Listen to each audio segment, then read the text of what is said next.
Alright guys, so this is the third time of me trying to film this. Yeah, it's actually pretty hard. It's pretty hard just coming on the camera and raw talking with you guys. Because to be fair, this is how I built my channel up, is just by yapping to the camera straight like this with you guys.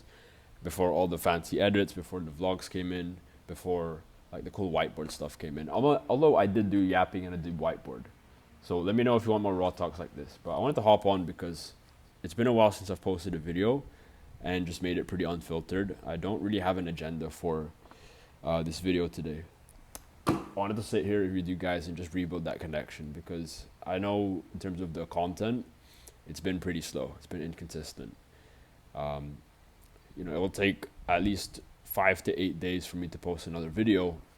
With that being said, we have one cooking up and I'm excited for that. You will see very soon what that video is going to be, but I'm very, very excited. But regardless, I think it's just good I hop on here and just keep that connection, as well as, I don't know what's going on with this light. I think it's good if I just keep that connection and talk to you guys on the camera, just one-to-one. So what's going on in my life lately? This could be like a life update. So what's going on in my life lately? Well, I'm building a team now. That's number one. Number two, I'm trying to bulk. And then number three is, number three is just getting really good at content. Well, let's go one at a time though. So number one is I'm building a team. So for the past week or 2 weeks, 3 weeks, I've just been very, very focused on building a team. So got an editor now. That's why the edits have gone up. The production quality's gone a little bit up without sacrificing the authenticity and the rawness, which is why I know you guys tune in. So that's that, and that was an interesting process itself. And then I've also had the privilege of helping with setting management and setting hiring. So this is one of the first few times in my life where instead of just teaching you guys how to become an appointment setter and talking about my experience as a setter, I've gone on the other side and I know what it's like as a setter manager, or as a setter, like a sales, like a recruitment, like someone in charge of recruitment. Fucking hell, what's going on today? Whew, talk. Listen, Matt. Whew, okay, no more stuttering. I know what it's like to recruit now. So I know how, number one, there's a lot of things that I've learned when it comes to hiring. And I've only done this like 3 times, but the amount of lessons that I learned each time is insane. So one of them being just how low the bar still is when it comes to appointment setting in sales. Because a question we get a lot is appointment setting in sales saturated in 2026? Is it too competitive? Is it saturated? Is it too late to get into it? Is AI going to replace appointment setting in sales? My answer to that has been no, and my answer will still be no. I'll give you the reason why. You can look at it different ways as well. The reason why it's no is because 3 years ago, 2 years ago, people thought that AI and people thought that appointment setting in sales, it was too late to get in. It was like a once in a lifetime opportunity. It peaked and now it's too competitive. But look at it right now. Have this abundance mindset. There are businesses that I see almost every single day, every single week, where they say they need a setter. Okay, if you're not seeing that in your world at the moment, then that means you're doing something wrong. Well, at least from my perspective, I'm seeing job post after job post after job post of, hey, DM setter needed. OTE is 3 to 5K a month. You can make 3 to 5K a month with this offer. Another one comes out. Phone setter needed. This, and this. Another job post comes out. Business owners made 200 grand in the last month. I literally have a student. She's on an offer that did 115K last month. And they're on track this month to outrun that. To outpace that. And my student, she's actually on her way to 5K a month. I think she's already at like 2.5K a month, getting closer to 3. And it's just after May. And she's from the Philippines. She's 20 years old as well. So goes to show that this space is not saturated at all. It's just limiting belief. It's all in your head. I think a lot of it has to do with it's only saturated because there's a lot of like mid people doing it. It's mid, right? People don't know how to come across in their Loom videos. This is exactly what I saw when I looked at the hiring forms. When I looked at people's Loom submissions, Loom videos, I looked at their forms. I looked at them on the interview. I judged them on how they did. I just realized, like, who is teaching you guys? Seriously. Who's teaching you guys is my first question, and number two, are you actually serious about this game? Because the amount of applicants that I've seen when I was doing this management gig for a bit, it was so subpar. Like for example, their Loom videos, they would be way too shy and way too quiet. They wouldn't even have like good lighting. They filmed it at night. There was no like ring light like this. It looks like they just got up out of bed. They clearly were using a script in front of them, and they had no confidence. So it's just like these little rookie mistakes that I kept seeing over and over, which made me frustrated, of course. But I almost felt sorry because I feel like it is not always their fault. It is kind of your fault. You have to be responsible, but I just see you've been taught by the wrong people. So yeah, that's one thing that I realized is like the bar is really low, and if you have the utmost standards when you get into this game, you do the basics right. Your loom, your form, how you carry yourself, your interview skills. It doesn't matter if you have experience or not. I would rather hire you if you got those basics intact and I saw the potential you had compared to experience, because that's easily trainable. If you're a business owner watching this, by the way, and you disagree with me, then I don't know what to tell you, because it's very easy to train someone on skill set, but it's not as easy to train someone with like character traits. So unless you enjoy having someone who has an ego and is lazy, then this is my opinion. Okay. So I realized like the bar is really low, but if you're still thinking about, well, I think AI is definitely going to catch up. It has gotten good. Don't get me wrong. I've seen some AIs floating around doing DM setting, doing phone setting, and they have gone pretty good compared to the last year. But don't even let that be a reason. Don't let that be an excuse to not get into this game. Because let's say hypothetically, it was going to be as good, or it was going to replace humans. That should be more of an incentive anyway. That should be like way more urgency for you guys to get into this game, master the skills, get your commission check, get your connections, and then dip out and transition to being a closer or starting your own offer, which is going to be even less replaceable. That should be even more urgency and even more incentive for you guys to get into this game, get your bag, and then dip. Okay, so there's two ways you can look at it, and both ways you can't make excuses. Number one, no, AI is not going to replace you in appointment setting, so that's why you should get into it. And even if yes, it's going to replace you, that's even more incentive to do it anyway. So that's my stance on it, and it's going to stay like that for a long time. Unless some new AI comes out of the blue and all the appointment setters get wiped out all at once, then this is the way that my opinion stands about this space. You know, the guys that I'm teaching in the Oracle right now, they're landing offers. Like we have a 17-year-old kid, he's just hit like a 1K plus week. He's done that multiple times now, and he's like the top setter. He's becoming the top setter on his team. And his team does like 600K plus per month, and he's doing a phone setting, and he's 17. Right? So I'm saying all this not because, I'm saying you're 17 years old, but because there's no excuses. There's literally no excuses. Okay? It's just you guys don't have high enough standards for yourself. You don't want it. Like I hopped in some interviews as well, and it's just like people are monotone. People don't have energy nowadays. I think it's the fluoride stare. If you guys don't know what the fluoride stare is, like, look it up. I think some people have the fluoride stare. They just kind of look at you blankly, and they don't have any conviction in themselves, no energy. That's something you guys need to fix. That's what I would say.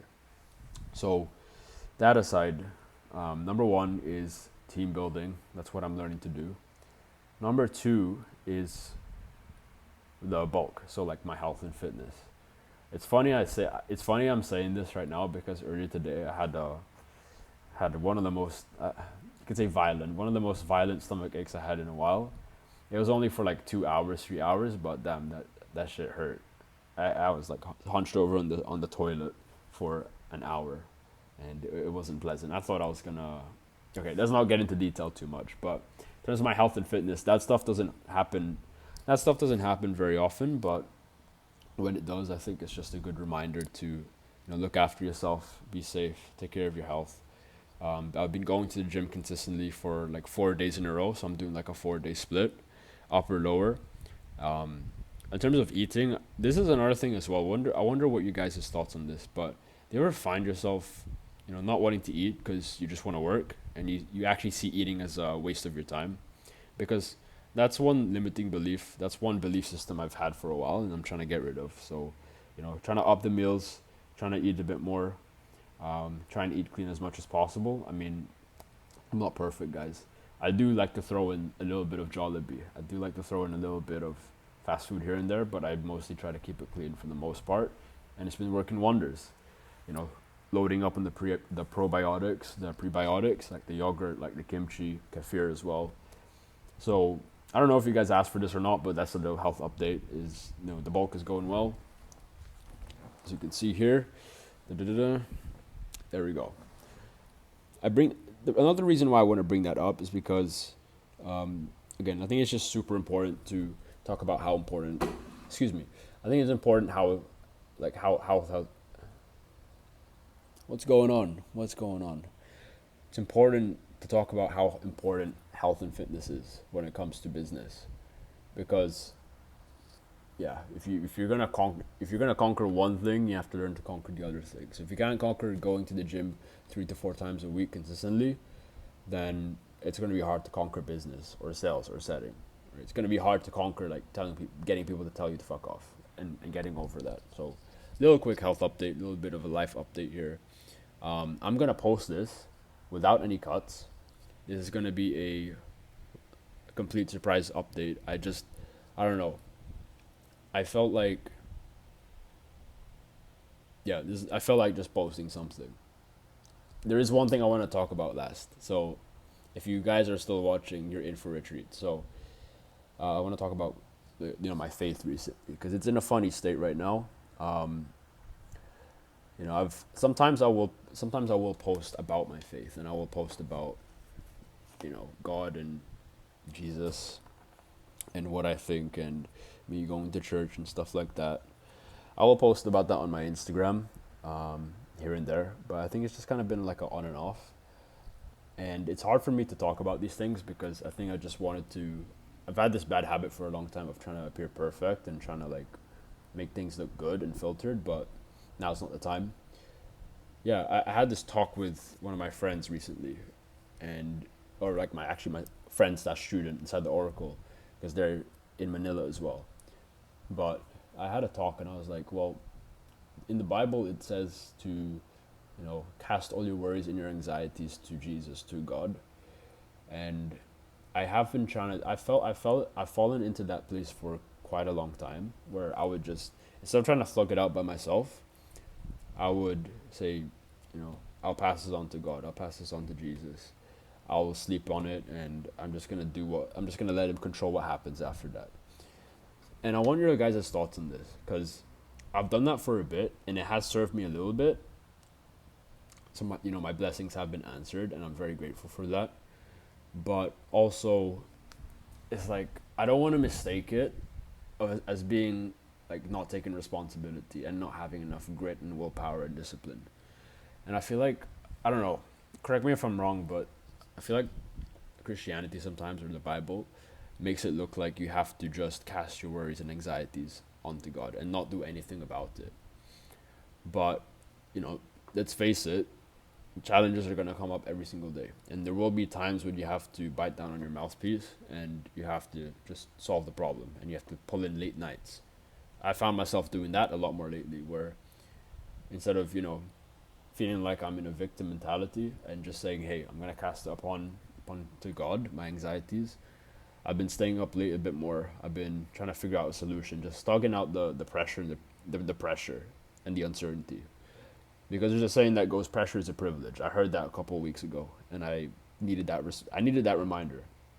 So I'm in two minds right now, guys. It's like, what am I supposed to do? Am I supposed to cast it upon to God and my worries, or do I have to just like thug it out, take responsibility, and figure out a solution, and just stop putting my head in the sand, pretending, like waiting for things to get better? Or is it a bit of both? Is it a balance? So I'm going to end off on that because I'm really interested to see what you guys say. I feel like I know the answer, like it is a balance, but I really want to hear your guys' input. And this is a side of me that I haven't shown on camera much before. It's just like talking about my faith, peeling back the curtain, talking about like the stuff that I struggle with and what goes on internally here. Because you see on the Instagram, you see on the YouTube, just appointment setting, just me on the Miro boards, me talking about making 5K in a week, me being all these achievements and my students, but You know, I'm in this phase right now where I want to really build that brand. I want you guys to get the inside scoop on who Matt Jacob is, and he's not just the appointment setting guru, the appointment setting guy, the guy who dropped out of uni. Like, I really want you guys to know who I really am, because you can learn a lot from that side, I believe. And number two, it is gonna do me benefit too. It's gonna attract a lot of people who think the same way as me, and that's what I want. That's what I want. I want to be around this kind of people. So this wasn't the easiest video for me to come up and conjure doing, but we ended up doing it anyway. We got like 15 minutes of footage there. So I hope you enjoyed this raw talk, this life update, and I want to hear you guys' thoughts on some of the topics I talked about today. And let me know if you want more like raw updates on this, because I do miss it. I actually really do. I miss hopping on the camera and not having any filter, because I feel like I've been having a filter lately with my videos. Not in a not completely, because I know you obviously need a structure, you need a script, you need an intention. Thumbnails have to be good, but besides all that, I really just miss hopping on the camera and having a raw yap session with you guys. So yeah, let me know if you want more of this. I'm gonna knock out, but hope you like the video, comment, subscribe, and we'll see you guys very, very soon. Little Matt Jacob life update. Ciao.